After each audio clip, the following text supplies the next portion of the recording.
Majesty, I'm suggest that you adopt a child. No, biological children are better than adopt children. But Your Majesty, no, we will wait. My wife, the most time. Yes, my dear. I'm just a little sad.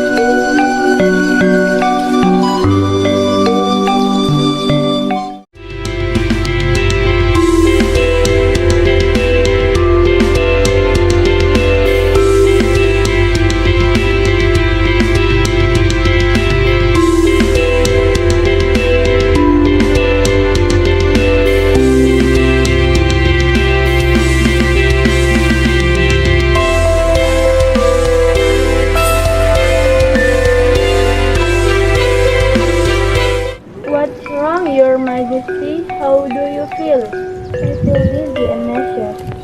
Let me check you first.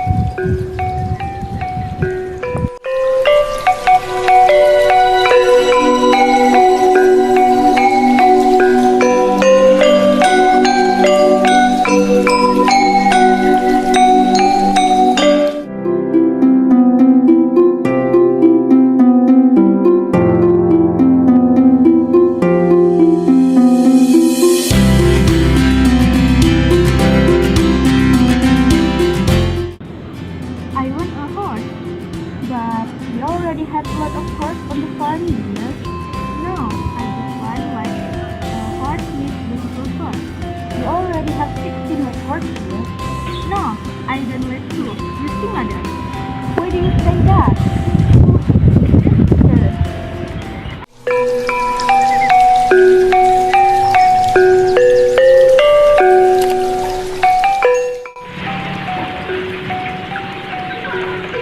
Excuse me, then you make a bracelet for a beautiful princess.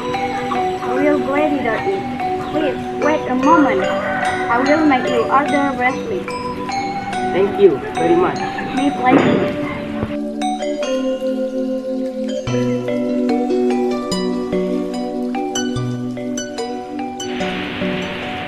Wow, this is beautiful bracelet. I have ever seen.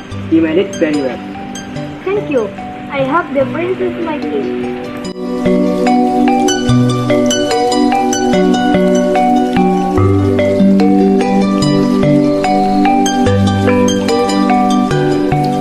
Doctor, happy birthday. Happy 17th birthday, dear. Thank you, Mom. Thank you, Dad. I expect a beautiful compliment. Tada! Here comes the beautiful bracelet. A special gift for you. Bracelet? What dessert is this? This bracelet is so bad. Why are you say that, princess? I want one this bracelet.